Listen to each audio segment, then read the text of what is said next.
नारायण ने दिया। अब दौड़ कर गया और नारायण के चरणों को पकड़कर कहा, नाथ आप क्यों आए हो, ये थे बताओ। भगवान ने कहा, आपको मालूम नहीं, मैं लक्ष्मी को लेने आया हूं, पर लक्ष्मी को तो मैं अपने यहां रखना चाहता हूं नाथ, मैं इसको छोड़ नहीं सकता, मैं लक्ष्मी जी को छोड़ नहीं सकता, मैं इनको लेकर जाऊं। किसान रोने लगा। तब भगवान नारायण ने धनतेरस की पूजन का महत्व समझाया। तब भगवान ने धनतेरस की पूजन का महत्व समझाया। सुनो किसान, मृत्यु लोक में रहने वाला मानव अगर धनवंतरी की पूजन करता है, धनतेरस के दिन कार्तिक महीने में पड़ने वाली सुंदर त्रयोदशी तिथि को जो धनवंतरी की पूजन करेगा, उसके घर से लक्ष्मी कभी बाहर नहीं जाएगी। नारायण जैसे बोले तो किसान तुरंत प्रसन्न हो गया। प्रभु प्रभु आप मुझे वो उपाय, आप मुझे वो पूजा का प्रयोग, आप मुझे वो महत्व उस धनवंतरी पूजन का, उस धनतेरस की पूजन का बता दीजिए, जिससे मेरा कल्याण हो जाए, जिससे मेरा उद्धार। भगवान विष्णु बोले, किसान सुनो, ये धनवंतरी मेरा ही एक अंश है। जैसे मेरे हाथ में शंख चक्र गदा पद्म सब धारण करा हुआ हूं, उसी तरह धनवंतरी का स्वरूप का यदि आप दर्शन करेंगे, आप धनवंतरी के चित्र का अगर दर्शन करेंगे तो एक हाथ में उनके भी चक्र है, एक हाथ में उनके शंख है, एक हाथ में उनके औषधि है, एक हाथ में अमृत का कलश है, और भगवान स्वयं नारायण का अंश प्रकट हो रहा। बोल धनवंतरी भगवान की, धनवंतरी भगवान की। कहते हैं धनवंतरी भगवान का प्रागट्य जब हुआ था तो भगवान शंकर ने धनवंतरी देव को देखकर कहा, वाह रे प्रभु वाह, क्या सुंदर स्वरूप धारण कर आए हो प्रभु। जब मेरे लिए विष लेकर आए थे तब एक आनंद दूसरा था, पर आज अमृत लेकर आए उसका आनंद दूसरा है। बहुत अलग अलग बातें हमारे थे। शिव महापुराण की कथा कहती है, दो तरह की वाणी होती है, एक में आपने क्रोध कर दिया, आप शब्द कह दिया, ताना दे दिया, गालियां दे दी, और एक शब्द अमृत का मीठा बोल दिए, प्रेम की वाणी बोल दी, उसका एक आनंद दूसरा है, उसका एक संबोधन दूसरा है। एक विष लेकर आ रहा है, एक अमृत लेकर आ रहा है। शिव जी कहते हैं जो अमृत लेकर आ रहा है उसका आनंद ही दूसरा है, उसके चेहरे की चमक ही दूसरी है। भगवान विष्णु कहते हैं, सुनो किसान, मैं आपको धनवंतरी पूजन का विधान बताता हूं। भगवान कहते हैं, किसान सुंदर कृष्ण पक्ष की त्रयोदशी को कार्तिक के महीने में धनवंतरी देव का पूजन, धनतेरस का पूजन माना जाता है। सुनो किसान, एक सुंदर भूमि पर देसी गाय का गोबर से लीपन कर कर, अगर गाय का गोबर ना मिले सुंदर जल से लीपन कर कर, वहां एक सुंदर चौक को पूर कर, आप सभी को ज्ञात होगा कि चौक पूरने में रंगोली का प्रयोग नहीं होता, आप लोगों को मालूम होगा चौक पूरने में आटा और हल्दी का प्रयोग होता है। काय का प्रयोग होता है? आटे और हल्दी का प्रयोग। आटे हल्दी का प्रयोग क्यों होता है? क्योंकि आटा समृद्धि को बढ़ाता है, लक्ष्मी वैभव को बढ़ाने वाली हल्दी होती है, इसलिए जब चौक पूरा जाता है भूमि पर तो चौक पूरते समय आटा हल्दी का प्रयोग करते हैं। थोड़ा सा चावल का दाना या गेहूं का दाना रख दिया जाता है, उसके ऊपर एक सुंदर चौकी, एक चौरंग, एक पाटा रख दिया जाता है। भगवान विष्णु बता रहे हैं किसान को धनतेरस के पूजन का वर्णन, और जो भगवान विष्णु ने बताया है वही पूजन का वर्णन आप लोग श्रवण कर रहे हैं। आज धनतेरस है, आज धनतेरस का प्रयोग कर पूजन करें, और शिव महापुराण के इस भाव को, विष्णु पुराण के इस भाव को, स्कंद पुराण के इस भाव को आप धारण करें, और जो विधान भगवान विष्णु बता रहे हैं उसके हिसाब से, उसके अनुसार आप लक्ष्मी का पूजन, धनतेरस का पूजन करें। चौकी लगाएं, चौरंग लगाएं, पाटा लगाएं, उस पाटे पर एक सुंदर लाल वस्त्र धारण करा दें, लाल वस्त्र बिछा दें। एक थाली लें, उस थाली पर कंकु से, रौली से, कुंकू से गिला कर कर स्वस्तिक का निर्माण करें। स्वस्तिक का निर्माण कर कर घर में अगर चांदी का सिक्का हो, अगर चांदी का सिक्का नहीं हो, चांदी का कॉइन नहीं हो, तो अपने घर का 1 का सिक्का, 2 का सिक्का, 5 का सिक्का, 10 का सिक्का, जो भी आपके घर में हो वो कॉइन ले लें महाराज, उसको थाली के अंदर रख दें स्वस्तिक के ऊपर, फिर उसका स्मरण करें। आटे के 7 दिए बनाएं, एक थाली में, एक प्लेट में रख लें, घी के दिए बनाएं और उसमें सुंदर बाती को लगा दें। ध्यान दीजिएगा, इसमें जो बाती लगेगी वो लंबी बाती लगेगी। लक्ष्मी जी की पूजन में जितनी भी बाती लगे वो लंबी लगेगी। महाराज घी के दिए लगा दें 7, सातों दियों को प्रज्वलित कर लें, प्रकट कर लें।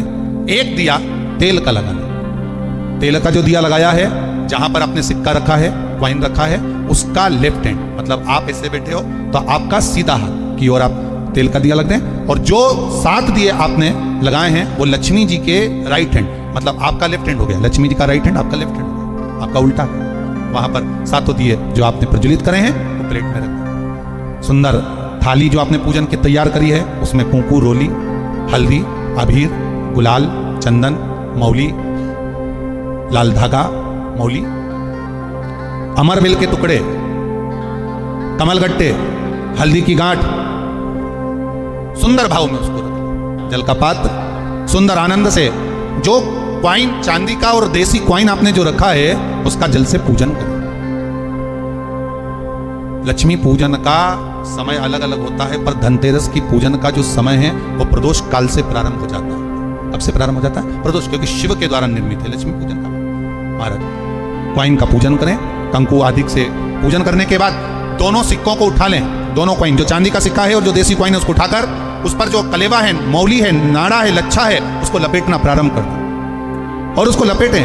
पहले चांदी का सिक्का लपेट दें, फिर देसी सिक्का जो आपने रखा है 1, 2, 5, 10 का जो सिक्का रखा है उसको लपेटें, थाली में उसको रख लें, फिर वापस उस पर जल का छींटा देकर उसका पूजन करें।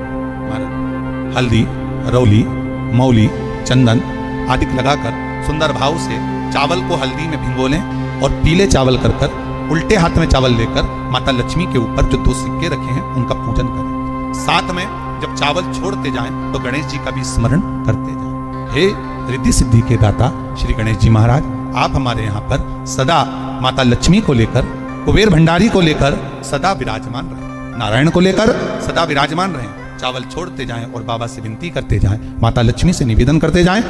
भगवान शिव का स्मरण करें, भगवान नारायण का स्मरण करें, माता लक्ष्मी का स्मरण करें, रिद्धि सिद्धि के दाता भगवान श्री गणेश जी महाराज का स्मरण करें। छोड़ते जाएं। जब चावल पूर्ण छोड़ दे में पूजन पूरी तरह से हो जाए तब महाराज 7 सुंदर आनंद से अमरबेल के टुकड़े, अमरबेल वृक्ष पर एक पीले कलर की बेल चलती है, पीली, उसमें पत्ते नहीं होते, वो किसी भी वृक्ष पर डली रहती, वो अमरबेल कहलाती है। ये अमरबेल लक्ष्मी पूजन में समृद्धि के लिए, मकान के मुहूर्त के समय पर, गृह प्रवेश के समय पर बहुत कार्य आता है। ये अमरबेल को पानी की जरूरत भी नहीं पड़ती, आप रूप किसी वृक्ष पर डाल दी जाए वो अपने आप फलती चली जाती है। उसी तरह हमारे यहाँ भी हम भगवान से यही प्रार्थना करते, जैसे अमरबेल बिना पानी पड़े भी किसी भी वृक्ष पर डाल दी जाए पनपती जाती है, बढ़ती चली जाती है, ऐसे हमारे घर में बेबहू लक्ष्मी बढ़ती जाए।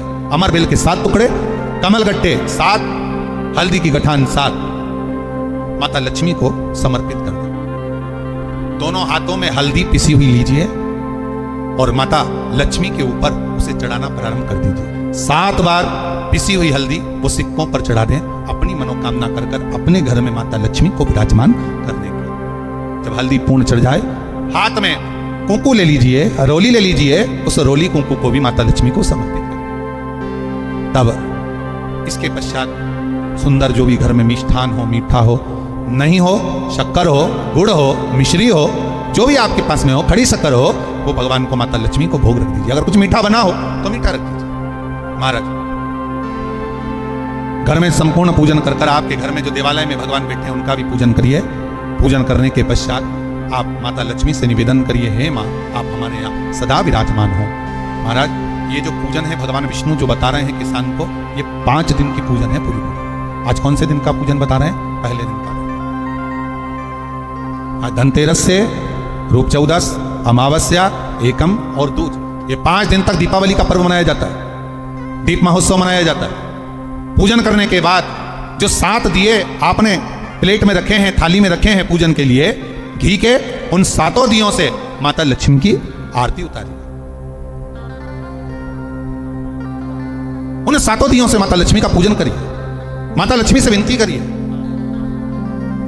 मां हम आपके पुत्र हैं, मां आप हमारे घर का रास्ता भूल गई हो, बहुत कष्ट है, बहुत दुखी है, पर भगवान शिव पर विश्वास कर कुबेर भंडारी पर, कुबेरेश्वर महादेव पर विश्वास कर भगवान नारायण के सुंदर प्रसंगों पर विश्वास कर मां भगवान शंकर का अनुमोदन कर हे मां आप हमारे घर में विराजमान हो, मां आप हमारे मार्ग को, हमारे घर को, हमारे घर के रास्ते को, हमारे घर के द्वार को आप भूल गई हो। मां हे बेबहू लक्ष्मी, हे धन लक्ष्मी, हे संतान लक्ष्मी, हे मां लक्ष्मी हे धान्य लक्ष्मी, आप हमारे घर में विराजमान। 7 दीप जो प्रज्वलित करे हैं उससे माता की आरती उतारिए। फिर माता को झोली पसार कर प्रणाम कर कर भूमि पर नमन करो। जब झोली पसार कर प्रणाम करें, झोली को अपनी ओर गिरा लें और माता को नमन कर कर जो 7 दिए आपने लगाए हैं उन 7 दिए को अलग अलग स्थान पर ले जाकर, जैसे घर के हॉल में, एक रसोई घर में, एक जहां पर आप लक्ष्मी रखते हो उस स्थान पर, एक घर के द्वार के पास में, एक तुलसी के क्यारे के पास में, ऐसे अलग अलग 7 स्थान पर उन दीप को रख दिया जाए।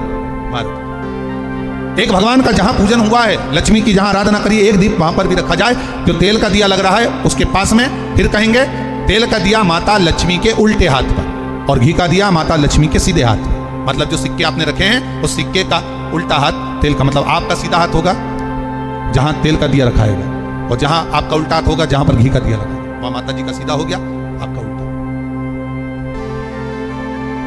माता का स्मरण, माता लक्ष्मी से निवेदन करती, हे मां कृपा सागर करुणा सागर मां, आप भगवान विष्णु के साथ विराजमान हो, आप भगवान नारायण के साथ में हमारे यहां सदा विराजमान हो मां, ऐसी कृपा कर दीजिए। महाराज मां से विनती कर कर बड़ा उत्साह, बड़ा उमंग, बड़ा आनंद रखना, ये भाव रखना घर में।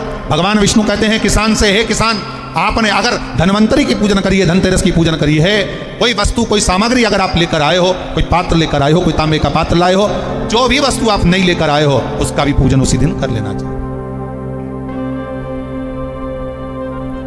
उसका भी पूजन। बड़ा भाव रखकर भगवान विष्णु ने किसान को बताया, बड़ा भाव। किसान सुनकर बड़ा प्रसन्न हुआ, नारायण प्रभु क्या मां फिर मेरे घर में रहेगी?